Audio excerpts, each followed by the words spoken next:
Bienvenue sur le Gay Report. Votre attention, Monsieur le Président. Le Sénégalais nouveau est arrivé. Les Sénégalais, réputés paisibles, pacifiques, sans histoire, intelligents et tolérants, sont en train de changer tragiquement et d'épouser les contraires de tous ces qualificatifs qui ont, jusqu'il y a peu, qualifié notre nation.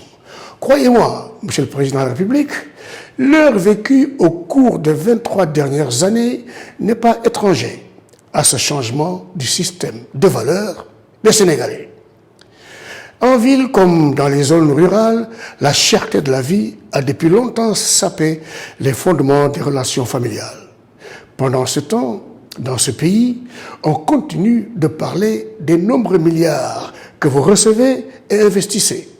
Chaque fois que ce mot milliard est prononcé, les populations deviennent, croyez-moi, plus découragées et frustrées, car pour elles, plus il y a de milliards, plus elles sont fatiguées et pauvres. Ajoutez à ce sentiment une opinion publique blessée et menacée et les élites marginalisées, éliminées ou même timorées. Quel être humain peut vivre dans une telle atmosphère sociale et penser évoluer et réussir et même faire avancer son pays? Ces conditions dures qui font penser à la vie dans une prison à ciel ouvert et qui ont tellement meurtri et endurci les cœurs ont-elles engendré le Sénégalais nouveau?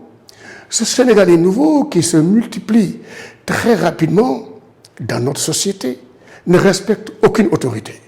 Ce Sénégalais nouveau jette un cocktail Molotov dans un véhicule de transport public, semant la mort. Ce Sénégalais nouveau déterre un cadavre, le brûle en attisant le feu. Votre attention, Monsieur le Président.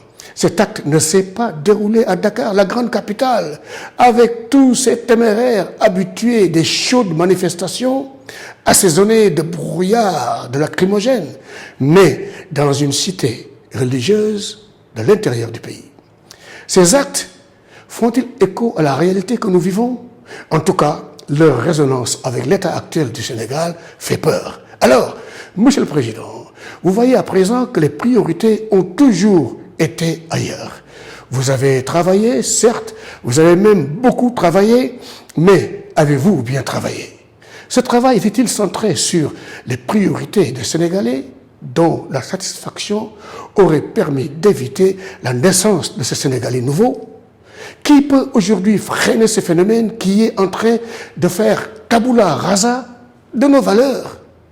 Vous semblez ouvrir les yeux un peu tard, peut-être, pour voir que certains des collaborateurs que vous vous êtes choisis ne vous ont pas toujours dirigé vers les priorités pour les populations. Et que sur ce chemin de l'erreur qu'ils ont tracé pour vous et imposé, beaucoup ont trouvé leur compte. Ainsi, vous pouvez, comme le corbeau de Jean de La Fontaine, jurer, mais un peu tard, qu'on ne vous y prendrait plus. Mais en attendant, Monsieur le Président de la République, ces gens-là aussi font partie des Sénégalais nouveaux.